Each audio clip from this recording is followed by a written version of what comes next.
Lillah billah inilah sebagai penerapan rasa syahadat dua, asyhadu alla ilaha illallah wa asyhadu anna muhammadar rasulullah.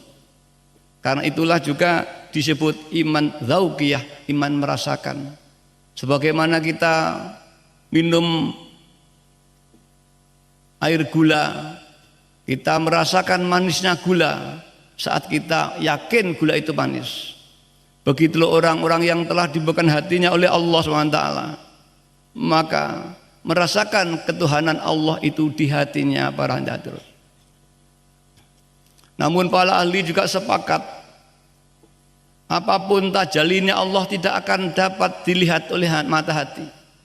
Sesungguhnya Allah senantiasa mentajalli pada hati manusia semuanya yang menghendaki taqarrub ilallah subhanahu wa ta'ala. Tapi di hati itu ada kotoran-kotoran nafsu syahwat yang senantiasa memenuhi di ruang hati.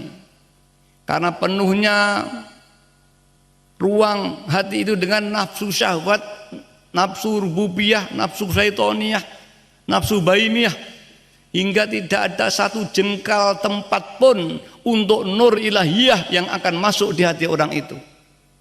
Hingga tak terlihatlah Allah SWT. Ibarat cermin, tidak ada satu secercah cahaya pun bisa ditangkap cermin, karena semua cermin terlumuri debu. Apapun sinar memasuk, gambar tetap tidak terlihat.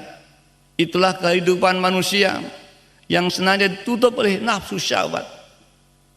Para hadirat yang kami hormati, nafsu syahwat, nafsu keinginan, ingin ikut ini dan sebagainya, ingin berkuasa, ingin kaya, ingin surga, ingin neraka.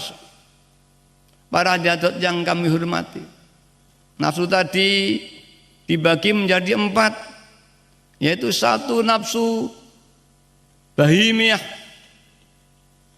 nafsu yang perangainya seperti binatang, inginnya, syahwatnya manusia ingin makan, ingin minum, ingin kaya, ingin berkuasa, ingin itu saja. Dia bekerja ingin kaya, dia ibadah ingin masuk surga, ingin selamat neraka. Tidak ada satu tempat pun ingin melakukan perintahnya Allah SWT. Dia ibadah bukan karena perintah Allah, tapi karena ingin surga. Dia belajar karena ingin alim, ingin pandai, bukan karena perintah Allah. Pokoknya Allah sudah tidak ada sejengkal di hati orang yang demikian itu. Itulah gambaran binatang, ayam, kambing. Dan itu kita semua memiliki nafsu ini. Ada lagi nafsu sabuiyah, nafsu yang pengerangainya seperti binatang buas, keinginannya sama seperti binatang jinak, ditambah kebuasannya, menerkam yang lain, makan yang lain, merugikan yang lain. Itu kehidupan manusia ada semua, termasuk kula lan panjenengan sedaya. Yang ketiga, nafsu syaitoniyah,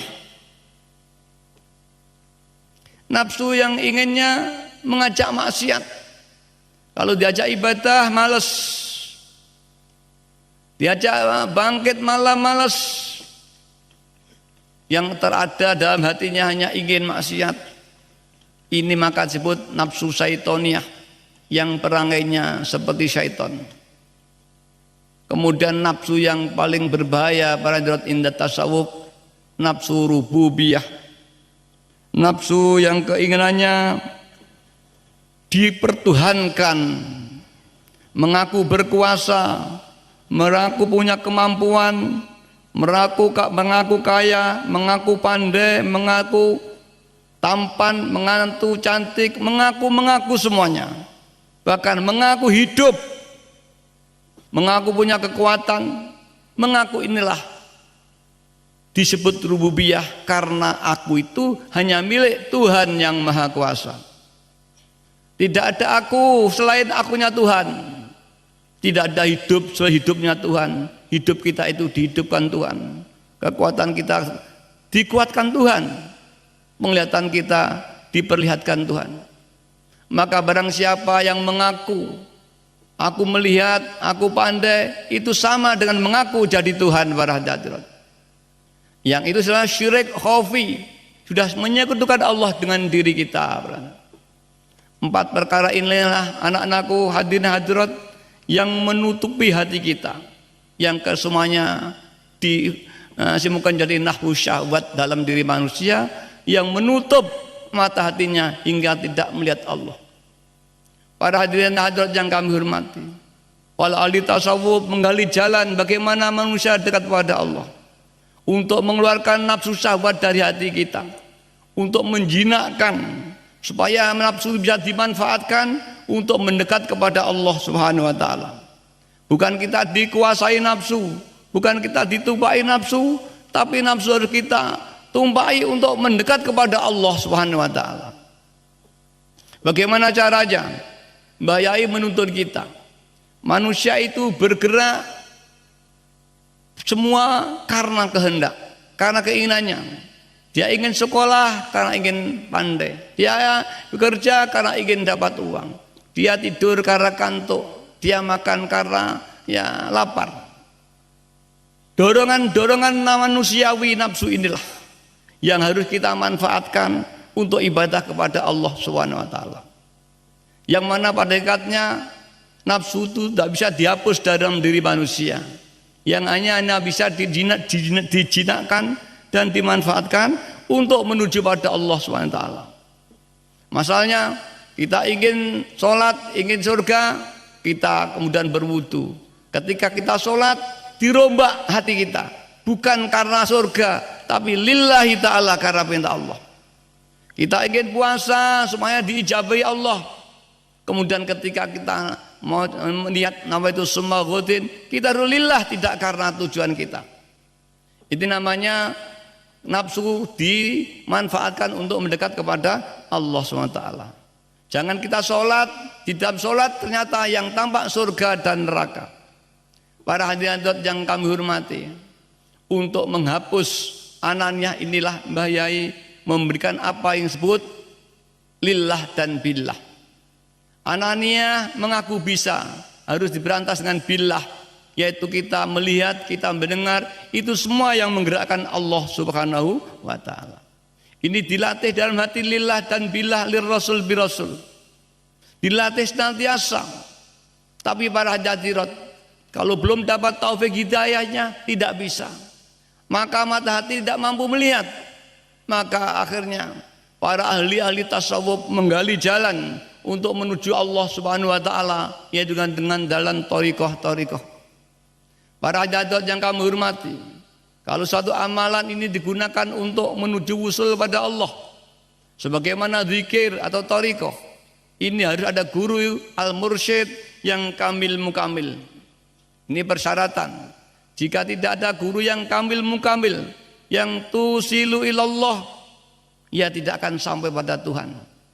Padahal para ahli ittifaq bahwa untuk mencari guru yang kamil mukamil ini sangat sulit.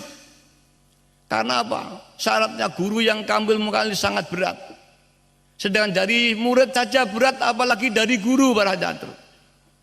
Jadi murid ini disyaratkan dalam tasawuf kal mayit fi amamil ghasil. Dia harus seperti mayit yang sedang dimandikan oleh seorang yang memandikan. Tidak boleh usul, tidak boleh bertanya mengapa.